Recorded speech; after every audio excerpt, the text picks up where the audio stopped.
What's up, guys? Welcome to the 8th installment of Fantasy Bruddas. I'm here with my co-host, Blockhead, aka Sterling Phillips. Say what's good. What's good? Anyway, man, we got a pretty much just a little show for you guys today. We're gonna go over our quarterbacks, running backs, wide receivers, and tight ends. One in the top 10 and one in 11 through 20 who we think are good plays for this week. And we're also gonna go through our start 'em, sit 'em with guys that aren't necessarily have to be in the top 20 or anything like that, but just guys that we think have good matchups or are poised for a breakout game. And then we're going to talk about a couple running back situations that are cloudy and just the shake-ups in the NFL. And lastly, we'll get into just a little bit of NBA fantasy just because the season is, 5 days away, 6 days away, so Yep, it's time to start talking.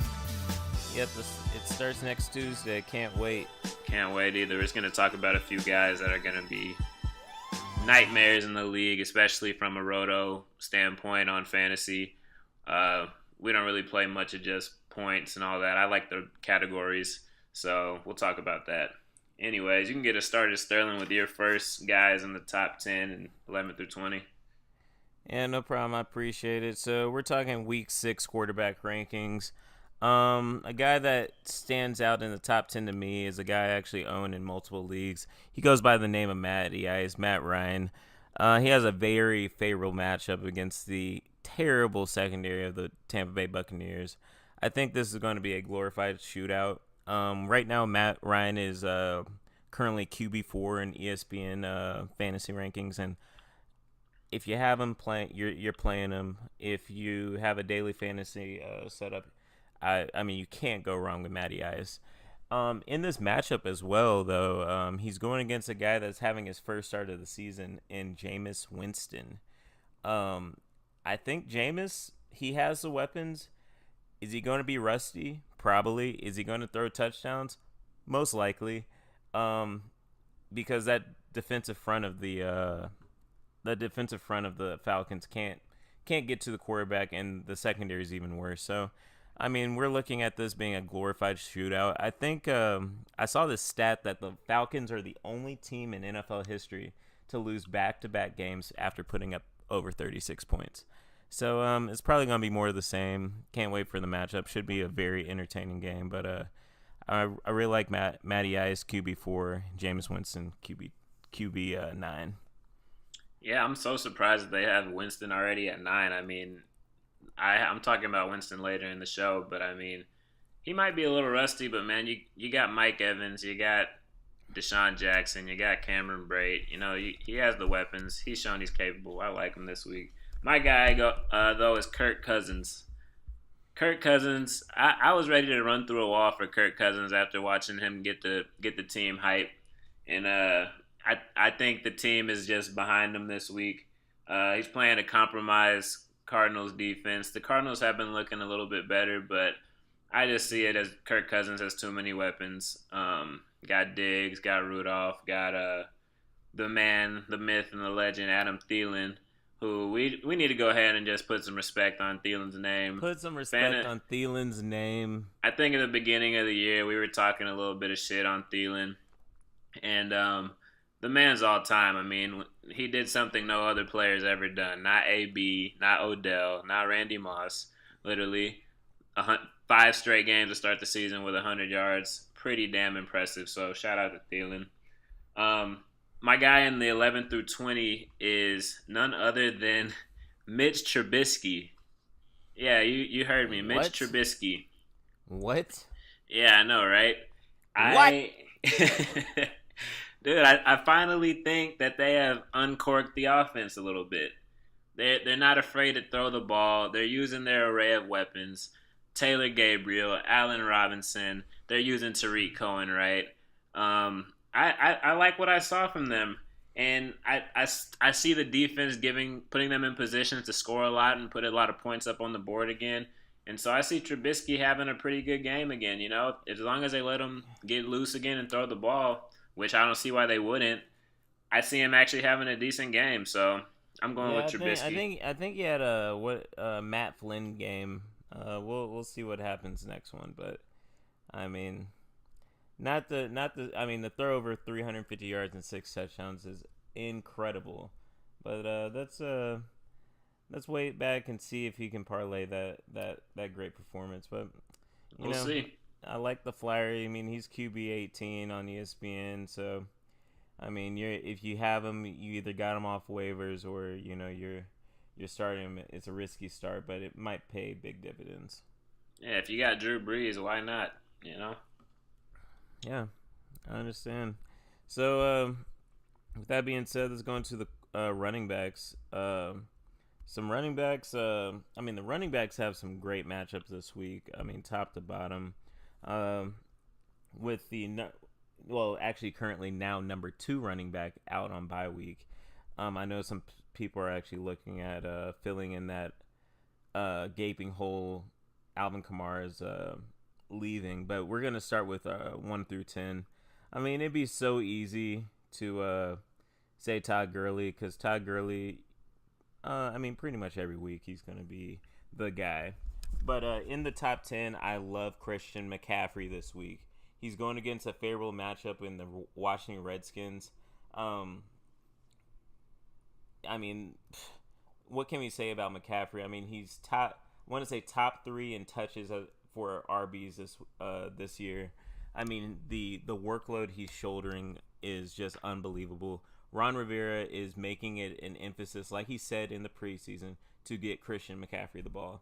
He's running it. He's catching it. He's scoring. I mean, he had I think he had his first touchdown last week, or was that his second touchdown? I can't remember, but I know it was a receiving touchdown. But they mixed it up after going pass heavy the first game, run heavy the next few games, and now it's kind of a mix. But yeah, last week was actually his first touchdown. So look for more of the same from Christian McCaffrey. He's main fantasy superstar. I mean, he's probably going to have close to 2,000 all-purpose yards this year. You can't go wrong with him this week. Start him with confidence and in daily fantasy. I mean, of course, he's definitely a safe pick. My second guy that I'm really high on, I would probably. I mean, like last week, I hit on him, but I'm a little biased. I'm going Sony Michel against Kansas City. I think it's going to be a shootout, but I think Sony Michel is going to have a good game to help Tom Brady and the New England Patriots control the tempo. I think he's going to get at least, say, anywhere from 18 to 22 touches, whether it's in the receiving game or the running game. And especially if the Pats get up, you're going to be seeing a healthy dose of Sonny Michel. So those are the 2 running backs I like this week in the top 10. Okay, I mean, my guy in the top 10, I might be a little biased because I do have him in one fantasy league, and it's Joe Mixon. Giovanni Bernard, all signs are pointing to him being out for a few weeks. And so I think this might be Mixon's best 4-game stretch of the season. Last week he had 25 total touches. I think he had 22 rushes and 3 receptions. I see him getting similar usage against a Pittsburgh team who's a divisional foe. They're not too bad at stopping the run, but we haven't had too much evidence of this, and Joe Mixon is definitely the best running back that they will have faced. Someone might argue that Devontae Freeman is one of the best that they faced, but he was compromised a little bit by injury. So I see Joe Mixon having a good game. My guy in 11 through 20, who's actually ranked number 12, is none other than Beast Mode, a.k.a. Mr. Skittles, a.k.a. Marshawn Lynch, whatever you want to call him. Team. He's going to be on some revenge shit, huh? Yeah, going up against his old team. Think he'll have a chip on his shoulder. I see this game getting pretty physical, and that's where Beast Mode thrives. And so we might see another Beast Quake 2.0, but for the Raiders fans that make it up to, I guess it's in Oakland. So yeah, might see a Beast Quake 2.0 in Oakland. I'll have to say, a guy that's been flying underneath the radar, and at least to me, maybe not to the fantasy world, but in 11 through 20, I love TJ Yeldon with Fournette out again, and probably going to be out for another 1 to 2 weeks. Um, TJ Yeldon is, dominating. We're talking about over his last 3 games. He's been over 100 yards, all-purpose yards, and the last 3 games he's been over 100 yards in each of the games in all-purpose yards, and he has 3 touchdowns during that period. They're making an emphasis to get him the ball. The game last week against KC was, definitely Blake Bortles threw for over 400. We're probably going to say that maybe 3 times this year, if that. So it was kind of the stats were a little bit jaded, but still, the volume's there. He's been making the most of all his opportunities, and where he's been doing most of his damage is in the receiving game. Last week he had 8 receptions for 69 yards and a touchdown. The week before, 3 receptions for 48 yards and a touchdown. Game before that, 6 receptions for 46 yards. The proof's in the pudding. I really like TJ Yeldon. If you're one of the lucky guys that got him off waivers or had him as a handcuff to Leonard Fournette, you already know these stats and you know what I'm talking about. But I think he's gonna gash Dallas this coming week. Hey, calm down. I'm just saying he's gonna gash him. I don't know about gashing Dallas. Did you see what Alfred Blue did to the Cowboys? Come on. Calm down on my boys. Calm down on my boys. Anyways, TJ Yeldon he's trying out for a number of teams, man. This is not just a look for the Jags. A lot of teams that are running back needy are looking and saying, hey, man, we might consign this guy once his little rookie contract is up. So shout out TJ Yeldon. He's been balling. I'm going to get into my receivers now since you just went on a soliloquy right there. My guy is actually the number 9 receiver this week, and that's Mike Evans. I am very curious to see if the rapport is still there between Jameis and Mike Evans, but Jameis sometimes has that tunnel vision with Mike, and it's because he's the best receiver he has. And I see Atlanta, Tampa Bay, 2 pretty susceptible defenses due to a lot of people being injured on Atlanta's defense. They got 41 points hung up on them this past week, and then we saw what the freaking Chicago Bears did to Tampa Bay 2 weeks ago. I see this having all the makings of another shootout. There's going to be a lot of points to be scored, and I see Mike Evans being the beneficiary of that shootout. My second guy is none other than Mr. Robert Woods. And I was going to say Robert Woods too. I like him. I like Robert Woods a lot this week. Banged up. Cooks and Kupp are both banged up. And, I guess Woods will probably draw the matchup of Chris Harris Jr., but, the offense for the Rams is just too explosive, man. There's just too many things that you have to deal with, and so the receivers are going to get a chance to make plays. And with Kupp and Cooks both banged up, I see Robert Woods getting an enhanced workload, enhanced targets, and reaping the benefits from that. So roll with Woods. Yeah, I'm going number 1 right now. I just think it's after a subpar week last week, Mr. Julio Jones is out for blood. I think Julio Jones is definitely going over 200 yards this week, and he's getting in the end zone finally. I'm calling it right now. Julio Jones will be in the end zone this week for this first. He goes for over 200? I say he goes for over 200. Mark my words. All right, let's see it. He always has that one huge fucking game somewhere. I'm saying he's going for over 200, and especially if it's a shootout, I definitely think he's going over 200. I'm calling it right now. Next week I'll let you know I told you so. But I love Julio Jones this week. It's a no-brainer, but I think he's going to have one of those signature games that he always has during the season. My second receiver, this is a toss-up. Because outside of the top 10, everyone else is sort of a flyer in a sense, except for maybe the exception of maybe Juju and Stephon Diggs, and maybe you throw Jarvis Landry in there, even though he has a tough matchup. But I'm going to go down the list a little bit. And I know Spencer's gonna think I'm crazy, but I'm high on this guy. If you the proof's in the pudding. That's my new phrase.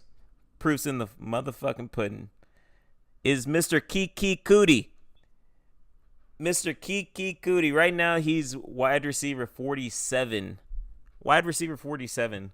But the guy has been active. He's averaging over in his last two contests, he's averaging over 9 targets a game. He scored his first touchdown of his young NFL career last week against the Cowboys. And I think the sky's the limit for this guy. I mean, I obviously Deshaun Watson loves him.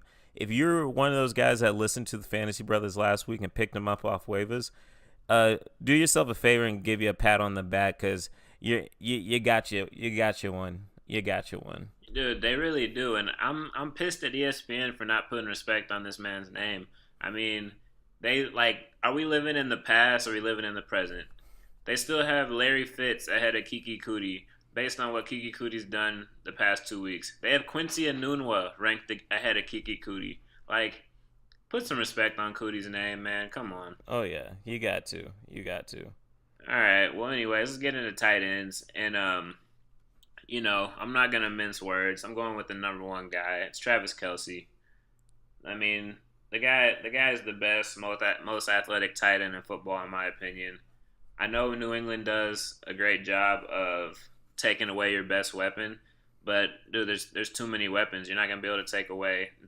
Like I forgot who said it was on ESPN, but the game's built for offense nowadays, and the offensive players are gonna shine. Especially guys like Kelce, especially guys like Tyreek Hill at times, And so I think that with the deep threat of Hill and then the other receivers around him, Kelsey's going to be just eating the Pats up in the middle of the field and down the seam like he does all the time. So, I know it's the number one guy, but Travis Kelce's going to be a beast again this week. And then my second guy is, I don't know, man. I don't know how to feel about this guy, but it's David Njoku, and on the up. He's on the up. That's what I'm saying. Like, he's getting targeted more and more. Stock rising. His yardage has literally gone up He's looking bullish. He's looking a little bullish. You know what I'm saying? Put your money in right now. Get some return on investment. You feel me? And I think he catches his first touchdown this week. I know they play the Chargers, and they're always known for having a good tight end, and Antonio Gates, and Hunter Henry's been hurt, but he's a promising tight end. So they might have a little bit of additional practice guarding the tight end, but Njoku's a little different, man. He's different. So play him with confidence this week. So I'm going to keep this short and sweet. Eric Ebron. We saw what he did last week. Beast. My second guy, coming in at tight end number 11, Jameis Winston favorite red zone target, Cameron Brate. If you were able to get him off waivers, do yourself a favor and get you a motherfucking pat on the back. Because we all know Cameron Brate with Jameis Winston equals top 10 fantasy tight end. I mean, it's especially with with Howard out. With O.J. Howard out, Brate is a solidified top 10 tight end. I don't care what anyone else tells you. He's borderline top 5. I won't go that far, but shit, he's right there. If you saw what he did last year with Jameis, I mean, you would understand. But I really like Eric Ebron. I really like Cameron Brate. Those are my two guys. For sure. Well, man, let's just get into stardom sit-em right now. I know it's kind of similar to what we're doing, but I got a few different guys that I wanted to talk about as well. And so, as far as tight end, the guy that I'm saying to start this week is Jimmy Graham. I know Jimmy. He hasn't had that signature breakout game yet that we've all been waiting for with him being with a quarterback as good as Aaron Rodgers, but Aaron Rodgers hasn't been himself either. And so, I don't know, man. He's like Njoku. Every single week, it seems like there's growing rapport, and they're starting to use Jimmy a little bit more. So I like to see him have a good week against a susceptible Niners team that's they're just struggling, man. They've been dealing with injuries all week. Playing on Monday night too. It always helps to have a guy on Monday, a little insurance policy just so you can see what happens on Sunday. But my guy to sit this week is Mr. Jared Cook. And, Jared Cook has been balling. He's had two big games. But last week he came back down to earth. He had four receptions for 20 yards. He's playing Seattle. Um, their defense isn't as good as it was back in the day, but they still got a pretty nice defense. I see Jared Cook having another subpar game. Um, you know, just based on matchup and the fact of last game, four receptions for 20 yards. I'm not buying in on the Cook train. I know Sterling has, but I'm just not. So Yeah, I like Cook, so I'm biased, but I like Cook. All right, well, my stardom sit for tight ends. My stardom, of course, I could go Eric Ebron. Even I just hyped Eric Ebron up, so that'd be an easy one. But I'm gonna go on a limb and put George Kittle. George yes, Kittle. sir. George Kittle on Monday night against the Green Bay Packers. I think he's in line for a big day. Um, I mean, who the Niners are completely decimated. I mean, I've never seen a team struggle with injuries as much as an. I mean, it is I bad luck. swear, man, it It, really it, it, is. it it's unbelievable how decimated the team is. I mean, on both sides of the ball. But one of the biggest playmakers that they have left is George Kittle. I'm pretty sure Matt Breida is going to be out Monday night. So I don't know if Marquise Goodwin's healthy enough to play. It's literally Pierre Garcon, who, I mean, we haven't even seen the. I don't think he's had over 50 yards in a game yet. I mean, don't quote me on that, but shit, he hasn't been he hasn't been putting up any numbers. But I think George Kittle's a good start. A guy that I'm gonna sit though. I know he's coming back from injury. He's a Pro Bowler in his own right, but do not start Greg Olson, even if he plays, even if he's healthy. I would not. Oh hell I would no! not start Greg Olson. Sit back and watch and see how he plays. Let's see how that foot holds up, and then make a decision next week. Don't start Greg Yeah, Olson. do not play Greg Olson. He's rated what, number 13. I was like, come on, man, come on, guys. Yeah. Anyway, let's get into wide receivers. My stardom this week is Stephon Diggs. Um, I think it's time that he has a big game. I mean, Thielen, he's had big games damn near every week. well, he's Guys, had big games, but I'm saying like oh yes, Diggs has had good games, but I'm saying it's time for him to have the bigger game out of the two between him and Thielen once again. yeah. And I think that Thielen will garner a lot of attention. I don't think that Arizona, there's still some pros, man. They don't want someone to keep extending a record on them. So I think they're going to make a concerted effort to stop Thielen. I think Diggs would be the beneficiary of that, and he's been playing out his mind anyways, but we'll have a little bit higher game than his average this week because of that reason. Yeah. And my sit-em guy is Demaryius Thomas. I know he caught that 42-yard touchdown, which basically saved his day and his spot in people's lineups. But I say sit him, and there's only a three-letter reason why, and it's LAR. He's playing the Los Angeles Rams, and they're not very forgiving to wide receivers. And Demaryius just hasn't been playing that well to begin with. So I say sit him. I'd rather go with Emmanuel Sanders than Thomas this week. Yeah, I disagree, but whatever. Yeah, we'll see. Whatever. Yeah, of What, course. what, so what do you agree with then? You say play Demarius? Nah, I just wouldn't sit Demarius. Well, it depends on who you have to be able to sit him. If you don't have many receivers, obviously you can't sit him. But for me in my league, I drafted like a champion, so Demarius can have a seat right on the pine this week. He'll be back next week. Okay. Well, my stardom guy, obviously, he's going to start every week for you, but I think he's going off in a game where two teams are in desperate need of a win. I'm going with Mr. OBJ. I mean, we saw this guy. He threw for a 57-yard touchdown. This Saquon Barkley. This pass actually had some velocity on it. It traveled about 24 yards in the air before Saquon caught it. So I mean, it was a pretty looking pass. He also chipped in almost 140 yards receiving, 8 receptions with a touchdown. Um, this guy's matchup proof. He's matchup proof. You can't stop him. It's really just up to the O line and if Eli can get him the ball. It's that simple. So I really like OBJ. I actually have two sit 'em guys. Two. One of them I have on a few of my teams, and one of them I don't. But I'm sitting Mr. Will Fuller. I'm sitting Will Fuller, and I'm sitting. I'm sorry, I've tried. For the last 5 weeks to start you, buddy. But Larry, your ass is going on the bench. It's time. It's time. Your ass is on the bench until further notice.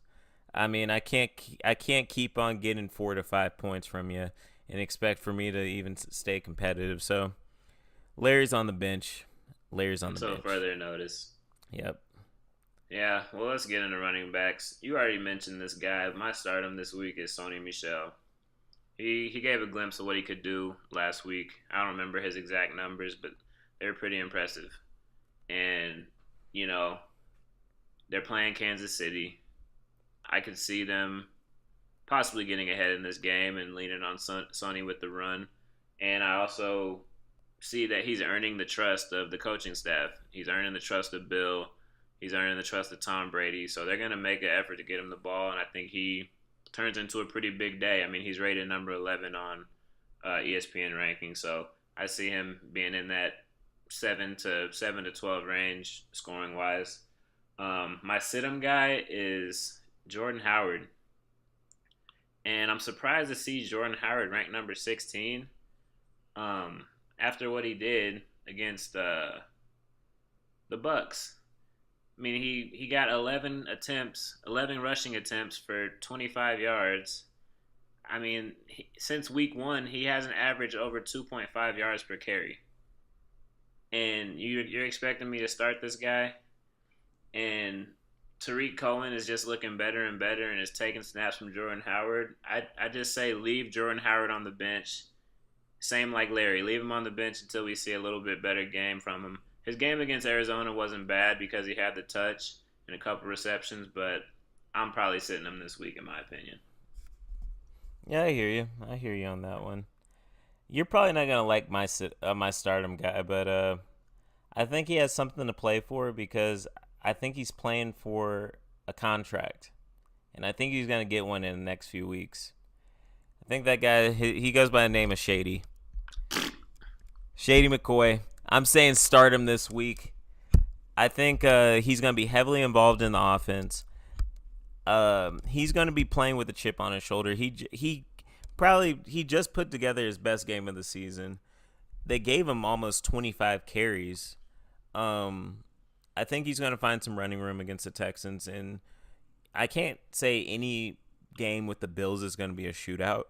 So I honestly think the Texans are going to beat the shit out of them.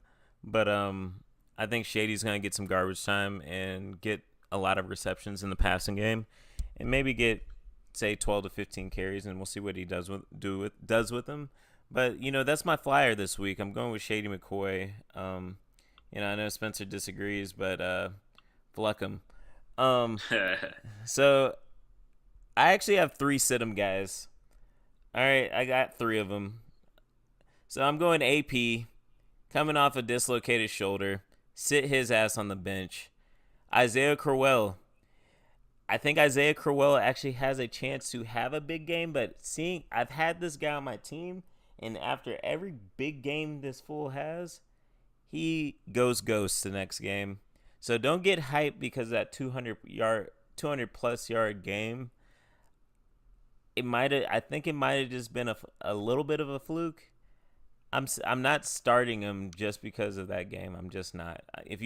Unless you just don't. Kamara on bye. Yeah, if you have Kamara on bye or just don't have any other options, play him. But I'm not starting him over one of my clear cut guys. Like say like a guy that had a subpar game last week, but like say like a Marshawn Lynch. I'm not gonna start him over Marshawn. I'm just not. I'm not gonna start him over Chris Carson. I'm not gonna start him over Devontae Freeman. Just not. So. That's my opinion. Take it or leave it. And my last guy is Lamar Miller. He's coming off a chest injury, but he hasn't done shit all year. So I'm keeping his ass on the bench. I'm actually hoping he sits out because I like what I saw from Alfred Blue. So if Alfred Blue gets a start, I think they'll be a lot more effective in the running game. But those are my guys. All right, well, let's get into quarterbacks. Yep. I'm going to keep this one short. My stardom guy is Jameis.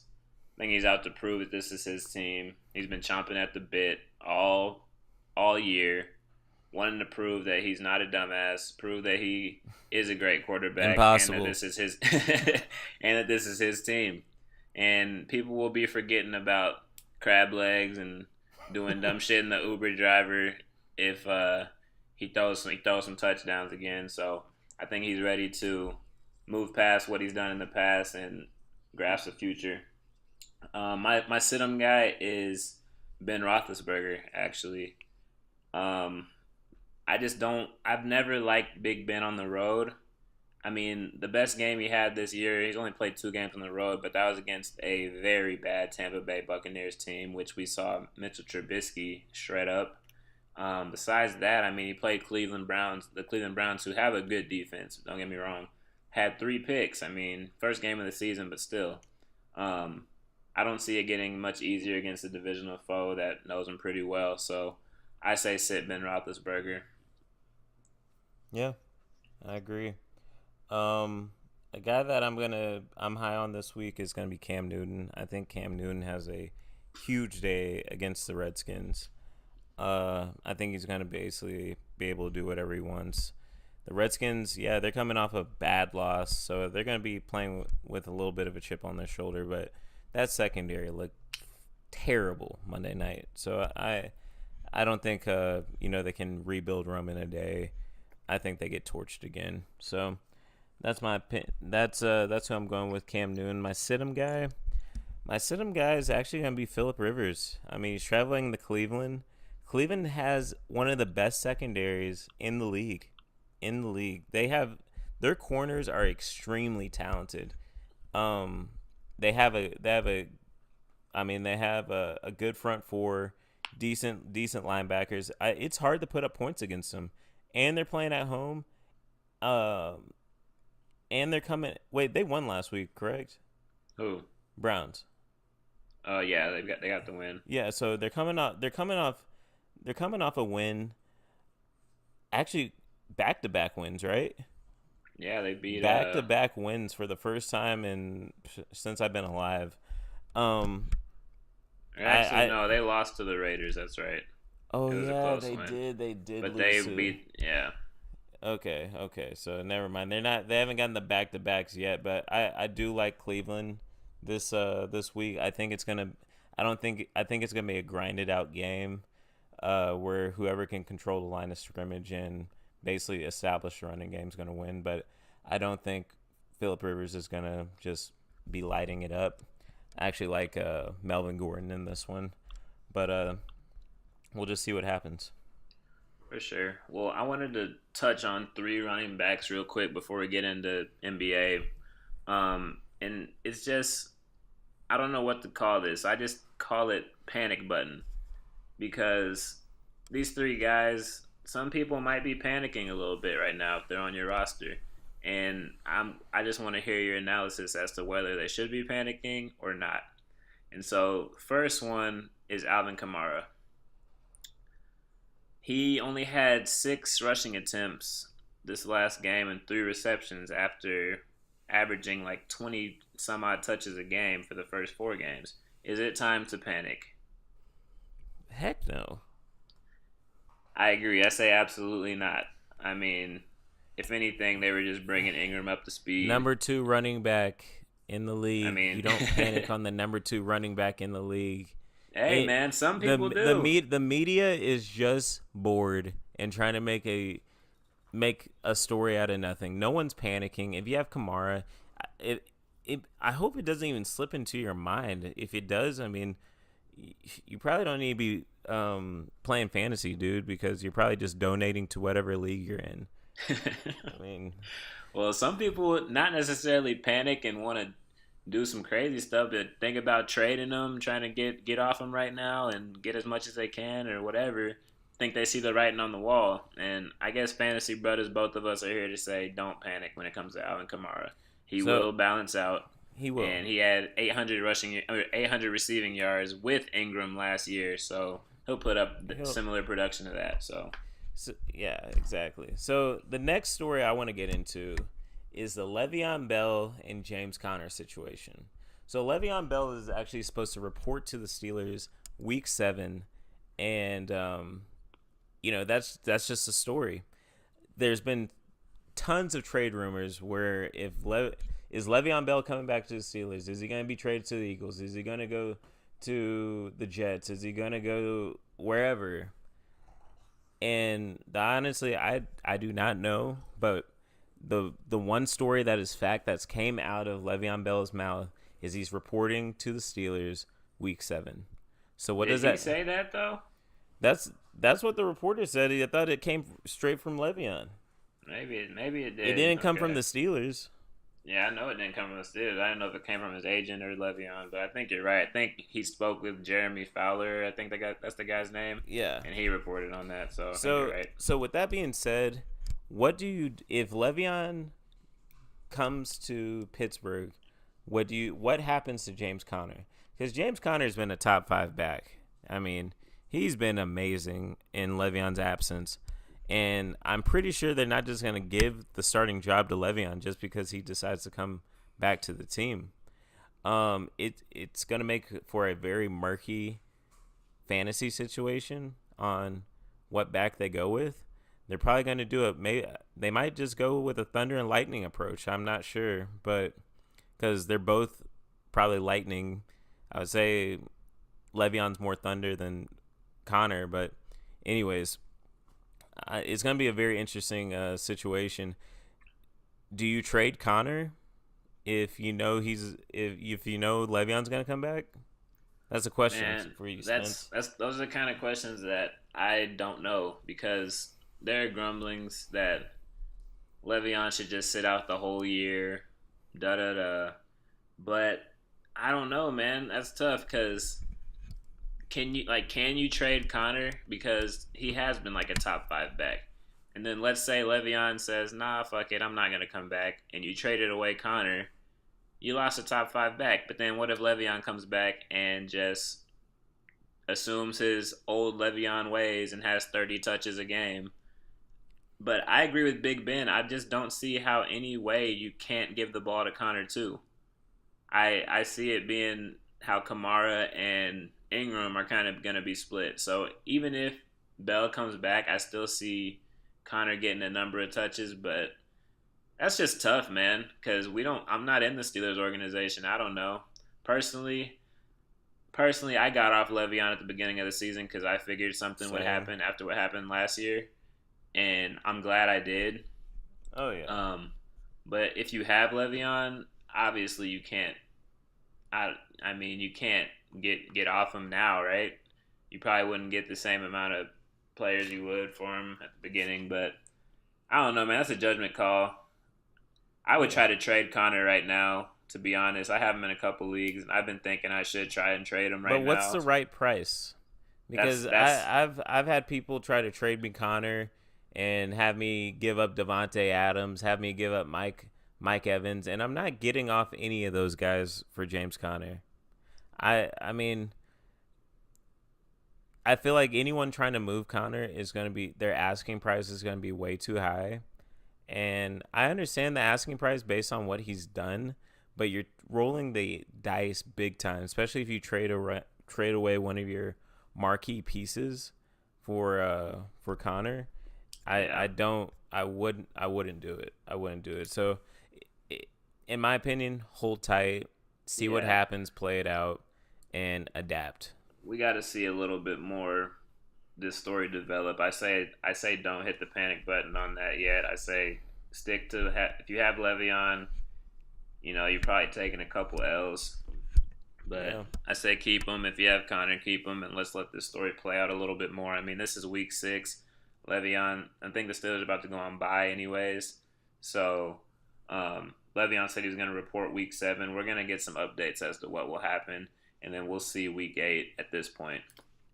So Anyways, I the wanted to next. get into. Oh, go ahead. Uh, yeah, I wanted to get into one guy real quick, and that's Dalvin Cook. I don't know if you were going to say the same guy, but Dalvin Cook, man, I know we were expecting big things from Cook, and he's kind of fallen flat on his face, and it's due to injury, obviously. But is it time to hit the panic button on Cook? Should you be trying to get off him, or should you be trying to possibly get him for a low price? I I'm not sure because I don't know if I can trust his health history. I mean, depending if someone tries to ship him to you, uh, in a trade with a number of players, and you're running back needy, or you have the ability to let some guy sit on your bench for a couple weeks, it might be worth it. But that's another situation. That's a judgment call. I personally would be trying to buy low on Dalvin Cook right now, though. If you have him, don't take a bullshit trade just because you're kind of worried about his production. Once he becomes healthy, Dalvin Cook will be a top 15 back, in my opinion, PPR. It's just the question on if and when he becomes healthy. But if you got a couple, you're doing pretty good in your league, and you want to solidify your team for the long haul, man, shoot the guy that's struggling with Dalvin Cook a trade. Try to buy low on him and see what happens. Yeah, why not? Why not? I think that'd be the best. Got to do it. Got to do it Yeah, because I mean he's not gonna be in this funk forever. I think that he has real potential. The talent's there. It's just almost like the same situation as Fournette. Can he get healthy and can he stay healthy? And that's something we just don't know. for sure. So, one guy before we end the segment, I want to get onto Shady. I think Shady McCoy. There's real consideration about this guy going back to Philadelphia. He's on the wrong side of 30, but the talent's still there. He's running hard. I mean, dude, if Iron Man Gore can play until he's 36 at this high of a level, Shady can play till at least 33, 34 at least. So I don't think his age is going to play that big of a factor. Um, but if the Eagles are able to obtain LaShawn McCoy, I'm talking about automatically you insert him into top 15 territory. He's that good. He's that good. Um, he's a guy that can do it all. The only thing I can say about LaShawn is more of a he's not a power runner. He can run with power, but he's not going to be running people over. He's going to make people miss. He's more of a elusive back, and he's really good out the backfield. And I know with the Eagles, they're used to having Ajayi, and Ajayi is kind of their battering ram. And last year they had freaking LeGarrette Blount, which is pretty much the biggest battering ram in the NFL. But I really like Shady McCoy. I like him with the Bills. I love him with the Eagles. So he's another guy. I doubt you could probably buy low on this guy, especially after the game he had last week. But um, who knows? Maybe throw out a little trade. I think if uh, if he has the opportunity to get with the Eagles, expect big things. The only thing that I'm a little worried about is that pending charge. It hasn't been brought up in the media, but when you play for the Super Bowl champs, yeah, these media folk are gonna stir up some shit when there's nothing to talk about, and that case might get rolling again, and who knows what happens. To be honest, so We'll see, man. yeah, We'll see. we'll see. Just no one's really been talking about it since the beginning of the season, but it's in the media's back pocket. So when the NFL gets a little quiet, they're gonna bring it back up. That's just what the NFL does. We all know this. And Especially if they're in that playoff contention oh and yeah, the Eagles are in the mix and he's up there, they'll be like, "Oh, what happened with your blah blah blah?" The next thing you know, it's a story again. So exactly, exactly. anyway, man, let's get into NBA, Oh please. yeah, So oh anyway, yeah. I mean, as far as this NBA, I mean, we could just talk about some guys that will be problems. I mean, there's the apparent guys, but I kind of want to talk about maybe some guys you could get value in later if we're talking from a strictly fantasy perspective. But I'm open to kind of doing it however. I Um. mean, Well, let's go over because I feel like a lot of our viewers probably only play or listeners only play fantasy football, but fantasy basketball is something I've been playing since middle school. Me and Spencer both grew up playing basketball, and it's our first love. Um, we play categories, which is basically throughout a whole week what team has the most stats or best stats in each individual category, which is field goal percentage, free throw percentage, 3 pointers made, points, rebounds, assists, steals, blocks, turnovers, total points, etc. Um, so the point in creating a good NBA fantasy team is to have the best, well-rounded team that you can basically get the most stats in each category. And you know, I'm not gonna lie, it takes a little bit of luck, and it takes a little. It's a weekly grind to it is. ensure your team is set and ensure you're basically putting your lineup in the best potential possible, because it's not on the level of fantasy baseball, but it's damn near close. And it's hard, man, because you got to keep up with it every day. Some players will just decide, oh, no, I'm not playing tonight, and you had them in your lineup, and you lose out on that production. That's the kind of the difference between football and fantasy basketball is just that football they give you injury updates, every week. Okay, Wednesday limited practice, Thursday full, Friday full, he's playing, whatever. Like basketball, it could literally be a decision made 30 minutes before the game, and you have them in your lineup and not checking. So that gets annoying. But I like it a lot. I think it's fun. It makes you really understand what players are actually killing and what players are might be overrated or, you know, not as good as people think they are. Yeah. But I honestly wanted to talk about one guy just in particular, how your outlook on him, and it's Jason Tatum, because this is one of my favorite players right now. I knew he was going to be a killer when he came out of Duke, but do you see his production going down with Hayward? Obviously, right? Obviously. Like, I mean, so I mean, the guy averaged 14 points, 5 rebounds, and just over assists and a half a game during the regular season last year. The guy has a immense talent. He's good. We saw what he was able to do in the playoffs without Kyrie, without Gordon Hayward. playoffs were amazing. But it's gonna there's gonna be a lot less shots to share around, and I don't think he's gonna be able to get it going like he did in the playoffs. I think he's gonna average between say 13 and 11 points a game. I think he's gonna be very efficient. He's gonna lock up. He's gonna shoot well, but he's not gonna just be putting up just amazing numbers. He kind of reminds. I know you. I know you're gonna hate this comparison. I know you're gonna hate it, but he reminds me of this guy. He reminds me of a better version of Otto Porter. He really does. And I think what is it like? Is that a diss or is that? it's not a diss. It's not a diss. I think he's good. I just personally think that he's a above average role player. I don't Oh think my he's a god, bro! I don't. Come I on don't with think he's that. a superstar. I don't think He he's. is a superstar. All right, I'm just going with my opinion. I don't think he's a superstar.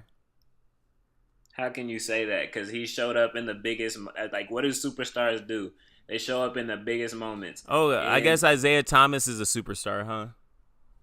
are you really bringing up Isaiah I Thomas right mean, now? you wanted to bring up he showed out in the biggest moments. When did Isaiah Thomas show out? I mean, dude, in the playoffs. When? Dude? I guess not all the way year until they before. played. All the way until they played. Or whoever they played, and he got locked up, and they basically showed that they're a better team without Thomas. You're really comparing what Tatum did in his rookie year at age 20 to what Isaiah Thomas did in God knows how long in his Okay, years. the difference is no one's ahead of say a a Mitchell. No one's ahead of Ben Simmons or an Embiid. Like there in the pecking order, where would you put Tatum? Where would you put him? As far as new talents, No, on his team. oh, dude, I mean, on his team, okay, there's great talent on his team. I mean, I put Kyrie ahead of him. I put, we'll see where Hayward comes back, but I don't put Hayward ahead of him yet. If I put Kyrie, Horford, um, dude, who else? I mean, dude, I put him and Jaylen Brown neck and neck. I put him slightly over Jaylen Brown, but I could argue neck and neck too. I think him and Jaylen Brown are like very similar players, but Tatum's better offensively, and um, Brown might be better with a little bit of like hustle stats and little maybe on defense and things like that. But dude, I think he's the third best player on the team. I mean, he's better than Marcus Smart, better than Rozier. I love Rozier too. So do you think? I think Tatum has a chance to be Sixth Man of the Year. I do. I mean, who's going to be the starters? Kyrie. I personally think Tatum's coming off the bench. I do. I think Tatum's going to come off the bench. We'll see, man. I can't wait to see how that shakes out. But dude, I can't believe you're trying to call Tatum a slightly better Otto Porter. Like, that's blasphemy. Anyways, you know how I feel about Tatum, and so do the Fantasy Bruddas listeners do too. The second guy, everyone loves Tatum, but we'll see, man. It remains to be seen. That's all I'm saying. There's just a lot. The talent and the situation Mitchell's in is undeniable. He's the clear-cut guy. He's gonna have the ball in his hand. No one's taking shots away from him. That's the difference. Okay. When you're talking from a production standpoint, huh? Yeah. Okay. I'm talking about the actual player. So Tatum himself might not get the opportunities that Mitchell does, but Tatum one day will, and he's a superstar. That's the thing. He's a star. He might not be the greatest player of all time, but he will be a perennial all-star. Maybe it's for the Celtics. Maybe it's when they get rid of some players and can't afford everybody. But I'm telling you, Tatum will be a perennial all-star. Anyways, one guy that I want to get into is Kawhi Leonard, too. Just real quick. We don't have to get into a bunch of other guys. But Kawhi, I mean, we'll see what kind of player he is. But, I mean, Kawhi's a dark horse MVP candidate. Oh, yeah, definitely. I mean, he's a top 5 talent.